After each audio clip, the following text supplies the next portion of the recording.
You're fast! Fabio reduced the throttle but didn't close completely. Quattararo and Mir, they're just ganging up right behind him. At the moment, here comes Mir. He attacks straight away.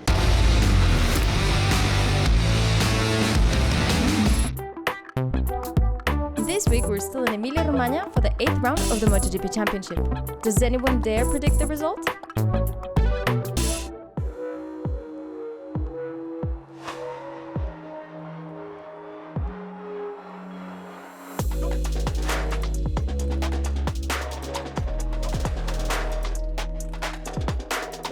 We are in Italy, we're in between races. We thought because motorsport is so big here, whether it's pocket bike or pit biking or go-karting, let's find something to do. And we decided to go go-karting. And I'm gonna have Moto2 rider, Italian Moto2 rider, Fabio Di Giannantonio, who's gonna be joining us. So yeah, we're gonna have a bit of racing ahead of the race.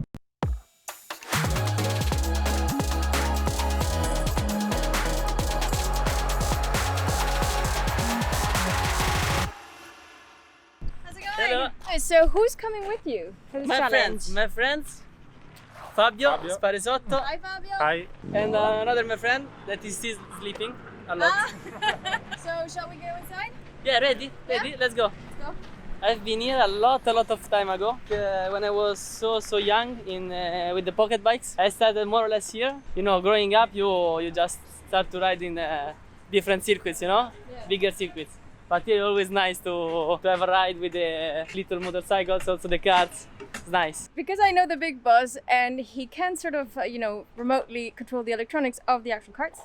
I think I might have a chance beating this guy. Let's see, but I will push, For sure I will push. I will not let you win, for sure.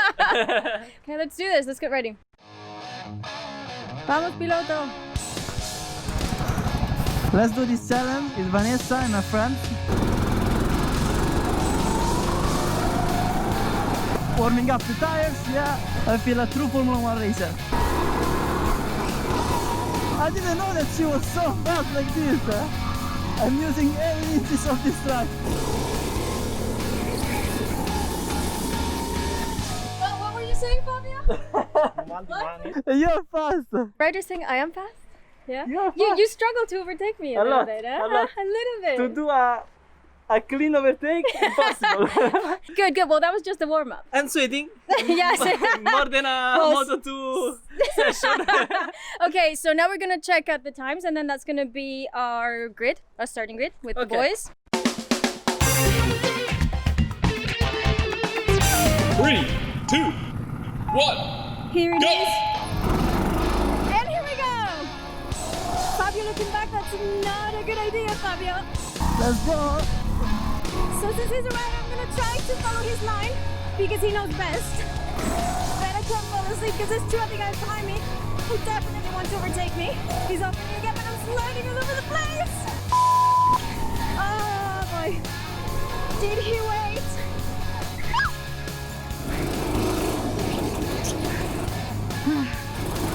Okay. Moving up and down, side to side, like a roller coaster.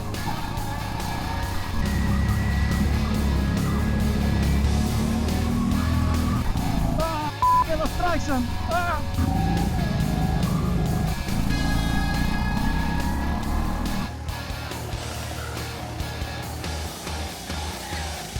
Okay, so post-race debrief. I'm not happy about this. He won. Even in the kart, I'm not winning races still.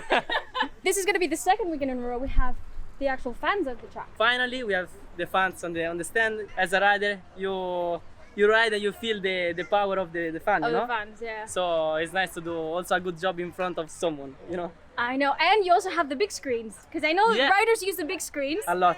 A lot, especially when qualifying. Yeah, but not also in the race, honestly. For Yes. example, last year when I was in the first position, I was looking at the screen to see the second guy where he was, you know, to cross the line or not. Yeah, it happened. Okay, so the screens have a double use for the fans and for the riders. Let's see. Well, Fabio, thank you so much for doing this race before the actual race weekend. Thank you to you. You have enjoyed it, even though you didn't win and I didn't even make it to the podium. Made a mistake. Anyway, next time. So best of luck for the weekend. Thank you so much. Thank you.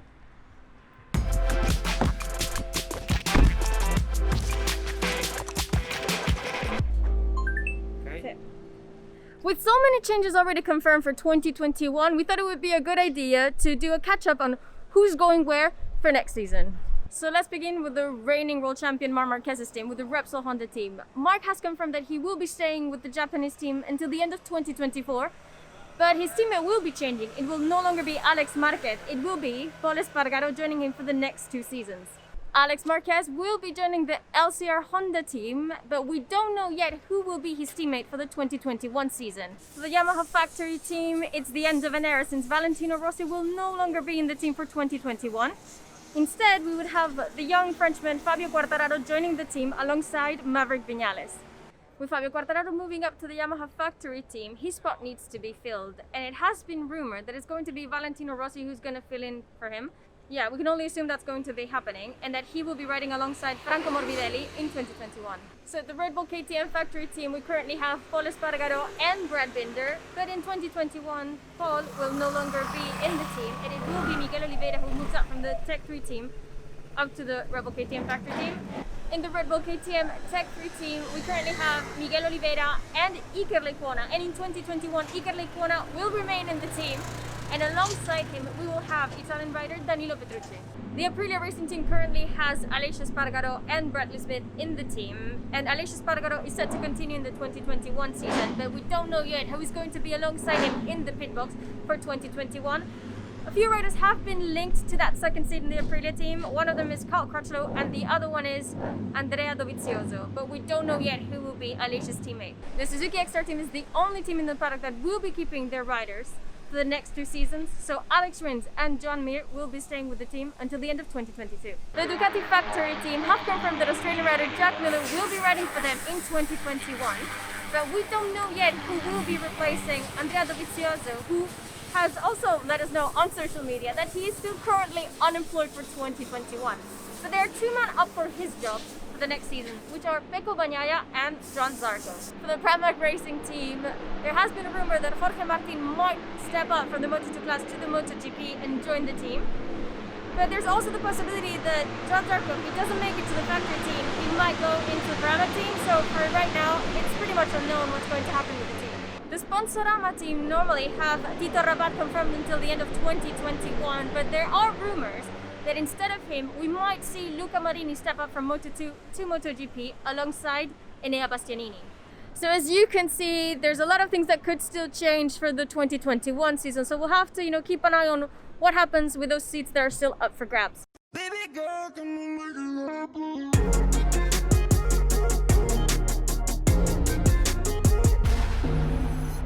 so I'm on my way to Aprilia Racing to meet up with someone who has a very interesting job. How's it going? So Matteo, you're Aprilia Racing's track analyst, correct? Yeah, this moment, is my first job, the main job for me now, and also ride a bike. So he's gonna take us out during this FP2 MotoGP to show us exactly what a track analyst does and what added value he brings to the riders during a race weekend. Okay, so let's head to the service road. So for those of you who don't know it, the service road is a parallel road that goes all around the track. Photographers and marshals and track analysts like Matteo use for their job. I test for the first time MotoGP. Okay. Engineers from Aprilia go around the track to watch me. Okay. So they think, okay, maybe it can be good if you, that usually ride a bike, can go around the track and tell us what the bike do and what the rider do during the lap, and also other bikes. Here we are in Sector 1, in the last part of Sector 1. That is a very narrow part of the track where you have to play a lot with the throttle.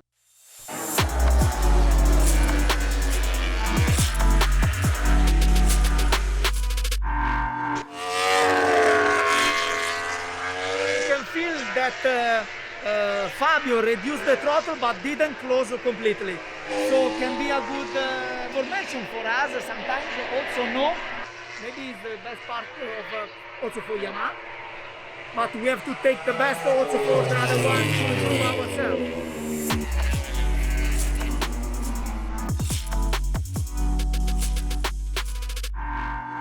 Also from service road, sometimes we see new systems. And one thing, this season we have a lot of back-to-back races at the same racetrack. You will find the base setup for the weekend on the first weekend, but everyone keeps improving and taking the level higher up. It's harder on the second weekend. This morning I like to make 32.1 and it was 9.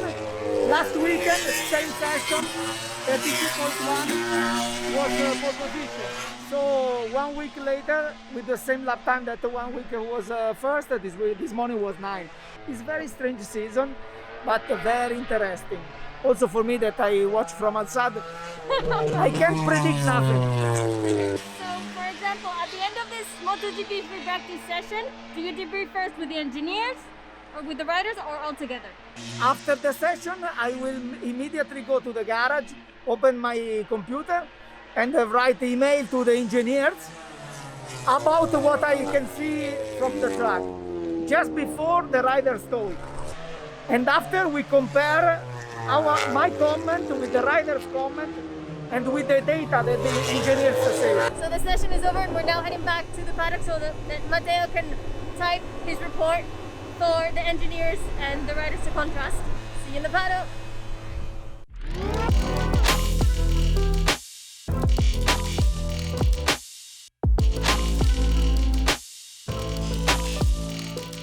Let's begin talking about the Moto3 class. We all thought it was going to be a Celestino Vietti-dominated race, but in the end, it was Romano Fenati who eventually overtook and took the win for his home Grand Prix. Celestino came in second and Ogura came in third. Moto2, the drama. We started off the race, but it was red flag because of changing track conditions. Enea Bastianini taking his home Grand Prix win, with Marco Bezzecchi taking back-to-back second places here in Misano.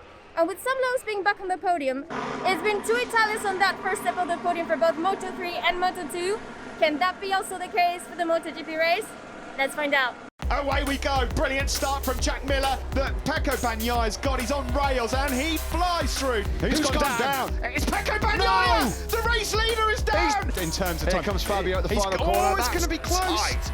That was close. Quattararo and Mir, they're just ganging up right behind him. And here comes Joan Mir. He attacks straight away. Up the inside into turn 1. Can he make it stick? Yes, he can. Spargo has lost the podium late on here. Long lap penalty for Fabio Quattararo as Mack is back again. He wins here in Misano. So what an absolutely crazy race that was. We're here in the pit boxes to see, or behind the pit boxes to see if we can catch a quick word with someone after this crazy race, because this was one exciting race. That must have been stressful in the pit box. Yeah, no, it was not nice to watch to see how they got, but I think Paul really deserved the podium also. Fabio, I think he did a great race. You know, we saw the last corner that's where he got the long lap penalty based on that. So yeah. Anyway, we are happy to finish fourth in one way because we had some tough results lately, but we wanted more, of course. Hi Davide, how's it going? Yeah, good. Good feeling, yes. To see the rider fighting until the end like this, never give up, it's nice. That battle for second with Paul and Fabio, that was insane towards the end of the race. It was difficult to catch up Quartararo, but Yeah. he never give up, stay there, and then of course Paul slowing down, and then he took opportunity, he didn't waste any. Waiting for that first victory. Yeah, that's still me. I'm sure he's missing that now, but it's okay, we will try. Thank you very much and You're see welcome. you soon in Barcelona. Bye-bye. Bye-bye. The craziest MotoGP race. I mean, out of 20 riders, only 13 crossed that finish line. That battle for second between Paul, Fabio and John Meade, that was out of this world. We could tell that Paul was struggling with his rear tire, but he was still, keeping both of them behind him. Ultimately, Meade with his medium tire choice just, ended up getting through him and coming in second, which was great. Fabio overtook Paul because Fabio had exceeded the track limits. He got a warning, and then they did tell him on the last lap that he had to take that long lap penalty, but I believe he didn't see that, so he ultimately took the 3-second penalty for not completing that long lap, and saw Paul take that third step of the podium. So yeah, congratulations to Paul, to the KTM factory team. Quick update on the general standings for this 2020 season. The top 4 riders are within 4 points of one another. Davi has managed to leave his second home Grand Prix in the lead with only 1 point, closely followed by Quartararo and Maverick Viñales. But young John Meade is right behind him, only 2 points away. I I believe John Meade actually has a very high chance of winning his first ever MotoGP title if he keeps up his performance of the last couple of races. So we'll have to wait and see. So that was it for this weekend's Grand Prix, and in just a few days we'll be heading to Barcelona for the Catalunya Grand Prix. So don't forget to subscribe to the Red Bull Motorsport YouTube channel so you don't miss the next episode of Inside Fast. See you next time!